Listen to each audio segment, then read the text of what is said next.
పూజించడం పూజారి వంతు వరమివ్వడం అన్నది దేవత ఇష్టం. ప్రేమించడం ప్రేమికుడి వంతు కరుణించడం అన్నది ప్రేయసి ఇష్టం. ఎందువల్ల నిన్ను ప్రేమించిందో చిన్ని మనసుకే తెలియదుగా, నిన్ను మరవడం జరగదుగా. ఎందువల్ల నువ్వు కాదన్నావో ఎదురు ప్రశ్నలే వేయనుగా, ఎదురు చూపులే ఆపనుగా.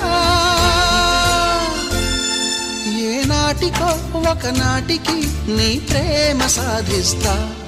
నిన్ను చూడాలని ఉన్నా, నిన్ను చూడాలని